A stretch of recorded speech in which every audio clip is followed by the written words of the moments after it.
Hello guys and welcome. Today we are going to start creating this animation. As you can see, this animation is a bit more complex, so unfortunately we won't be able to cover the whole animation in one tutorial. So that's why we decided to split this into a couple of different sections so that we can walk you through all the steps in the process of creating this. And then at the end, we also decided to add some real footage in it and compose it into After Effects, but more on that later. So let's get started.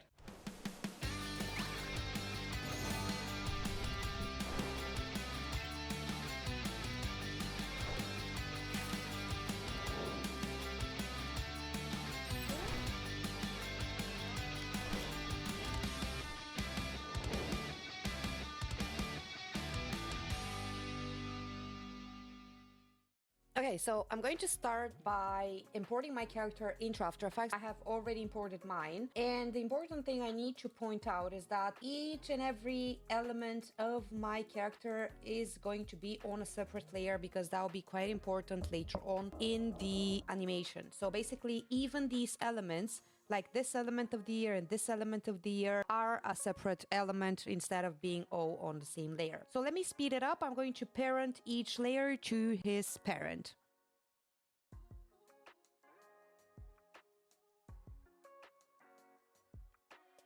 I typically like to color my layers so that I can find them easier later. So basically all the elements related to the ear are one color, all the elements related to the body are another color, and so on. I just find it easier to work that way. So now that all my layers are parented, what I'm gonna do would be to hide some of these so that I can make sure my composition is clean.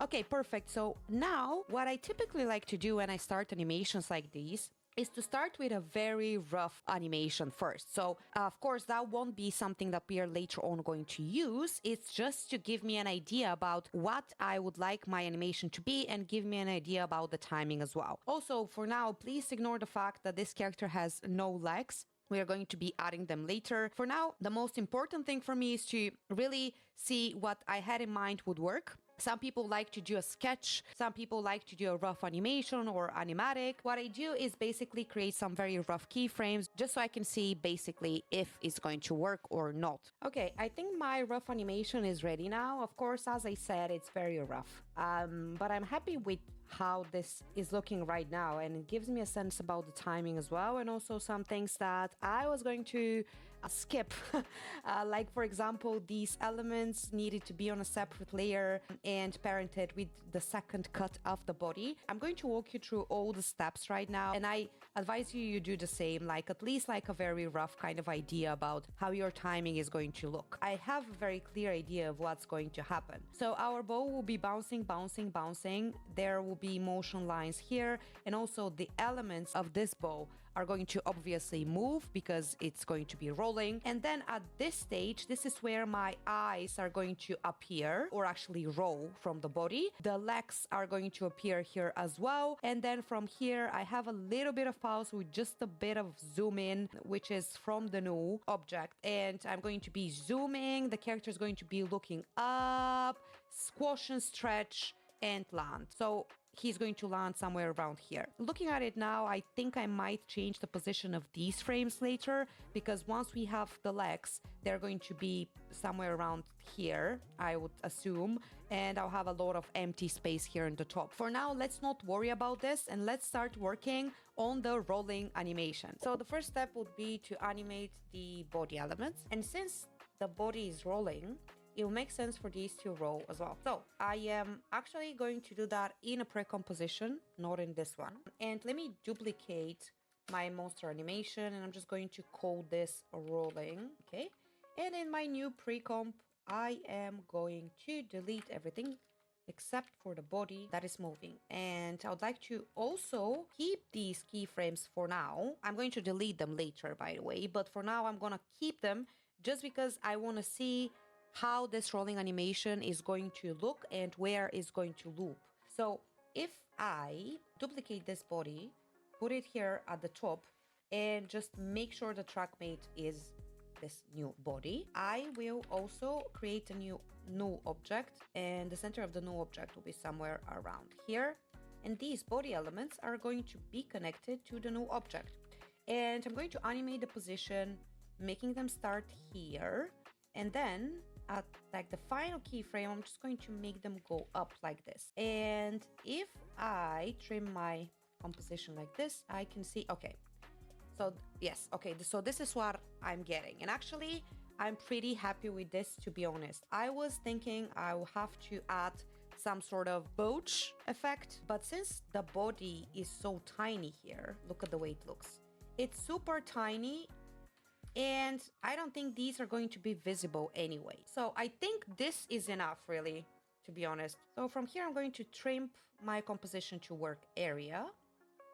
Going to open up my main comp, and let me delete or actually hide these. The rolling, I'm going to parent this to the body, obviously, and I'm going to time remap it. So freeze on the last frame. I'm gonna make this a continuous keyframe. I'm gonna make this the default keyframe, the linear keyframe, and from here I'm going to add an expression, so that will be the loop out. Okay. Okay. One thing here is I forgot to hide my body in the pre-comp. I'm going to do something very quickly. I'm going to just make this red, just so I can see where my mask was, because these elements are coming out of the body.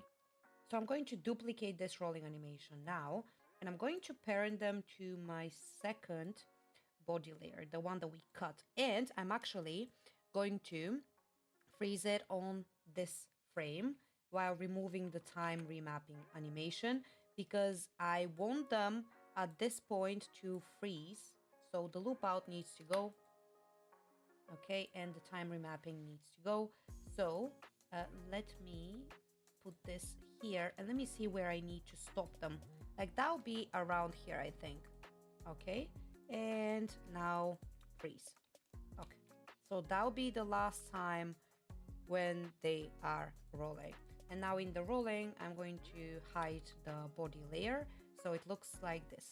Now, these need to be adjusted, and they'll probably be moving. Now, one thing I'm actually not a big fan of is the interpolation of these keyframes. Let me see. Well, that's not exactly how I was imagining this, so I will just play a little bit with these, and I don't want them to be that aggressive. Like, I just want it to bounce normally, and then, yes, okay, something like this. Careful with the interpolation. You don't want it to be very aggressive, just because the animation will look weird after that. If you like our content, we'll truly appreciate if you can hit the subscribe button and comment below or like this video. It helps more than you think. Thinking about it now, this rolling animation, I think I'm just gonna delete it, like this new one. And what I am going to do would be to have these to animate, like the body elements. So I am just going to make them come here from the bottom.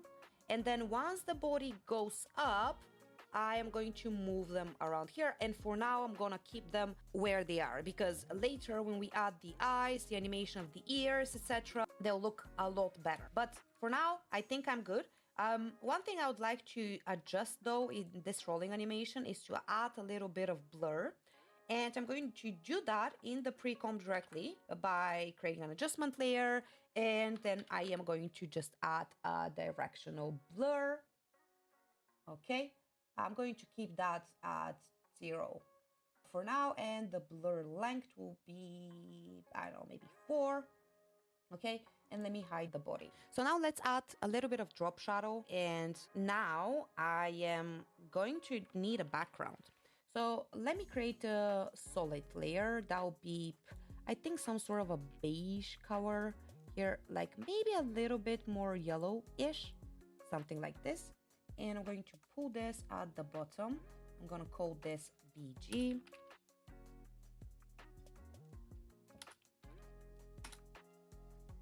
Okay, so now for the shadow, let's actually create a new solid layer. I am going to make a darker, very dark shadow. All right, now I'm going to create a mask, and I'm going to put it right below the body. That'll be our shadow. Okay, and now let's open up the mask and increase the feather let's just make sure it's at the center. And I'm going to decrease the opacity.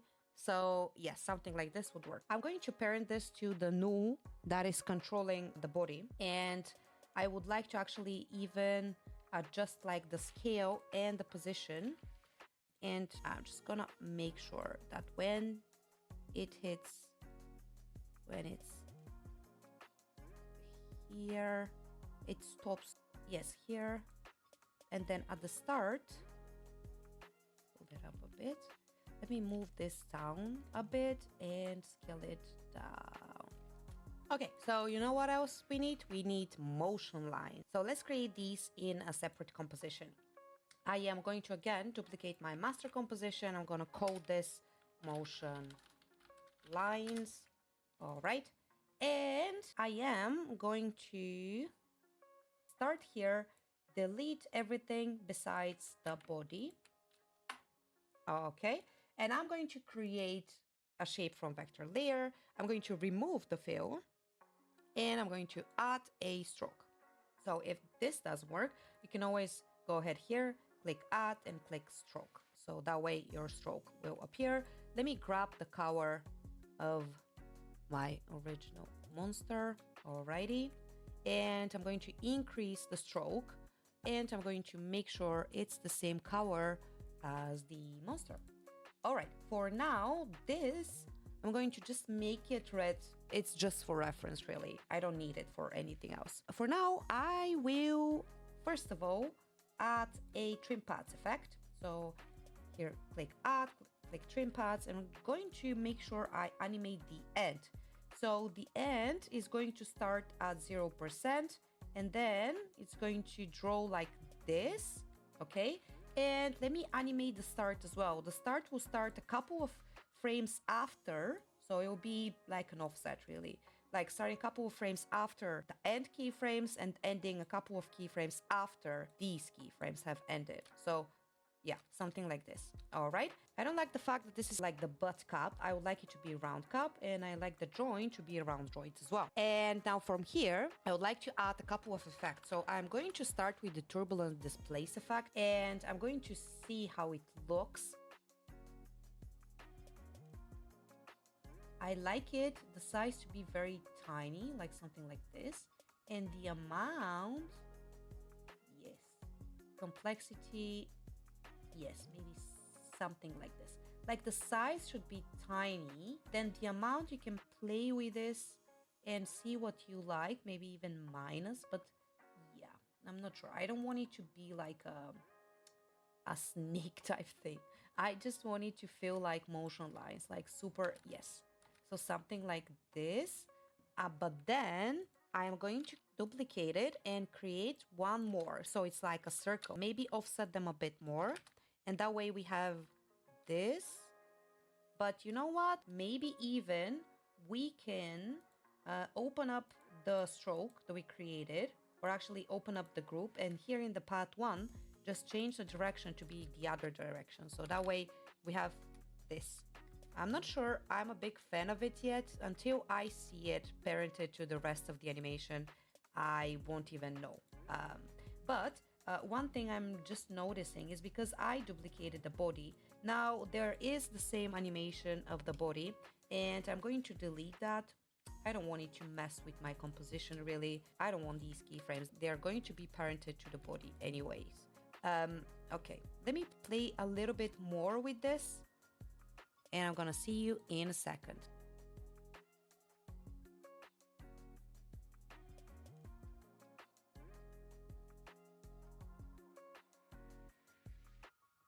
Okay, so the only additional effect that I just applied is roughen edges. And I'm going to go ahead and add a little bit of blur. For this, I'm just gonna use the normal blur, nothing super special here. So yeah, so it looks like this. Okay, so now let's apply it to our main composition and let's see how that looks.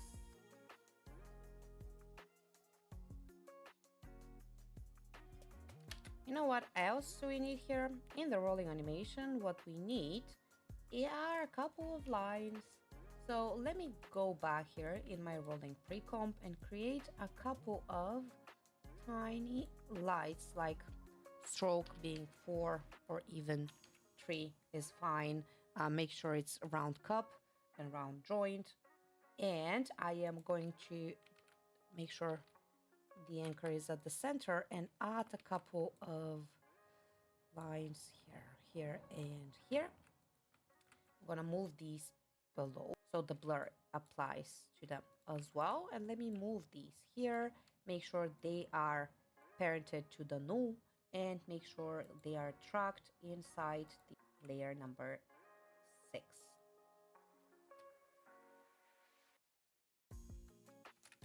Okay, so I think our rolling animation is ready, and next time we are continuing with the actual character animation of the jump. So that was it for today, guys. Next time we're continuing with the second part of the animation, so stay tuned.